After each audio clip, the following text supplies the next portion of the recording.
இன்றே டவுன்லோட் செய்து உங்கள் ஃபேவரட் ஷோக்களை என்ஜாய் பண்ணுங்க.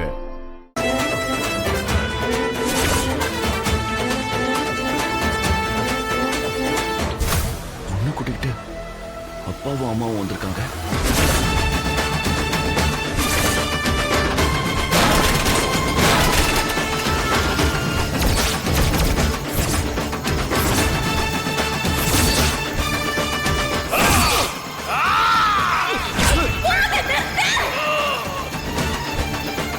தேவையில்லாம உங்க பேச்ச கேட்டுக்கிட்டு மறுபடியும் இப்படி பண்ணிக்கிட்டு இருந்த நான் கொன்னுடுவேன்.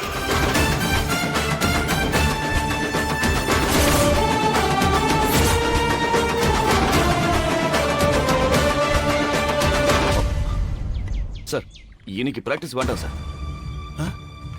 ஏன் தம்பி? ஓ, அதெல்லாம் இன்னைக்கு சொல்ல முடியாது. ஆனா இன்னைக்கு பிராக்டிஸ் வேண்டாம். இன்னைக்கு பிராக்டிஸ் கேன்சல் பண்ணிருங்க. என்ன தம்பி, உங்களுக்கு என்ன ஆச்சு? இவ்வளவு தூரம் என்ன கட்டாயப்படுத்தி அந்த பொண்ணை வர வச்சீங்க தம்பி. அந்த பொண்ணு வேற வந்துகிட்டு இருக்கு தம்பி. இப்ப போய் கேன்சல் பண்ண சொல்றீங்களே? ஐயோ சார், சார் இல்ல சார், இன்னைக்கு எனக்கு நேரம் சரியில்லை. இன்னைக்கு பிராக்டிஸ் வேண்டான்னு நீங்களே சொல்லிடுங்க. சரி சார், நான் வரேன். தம்பி என்னாச்சு? தம்பி தம்பி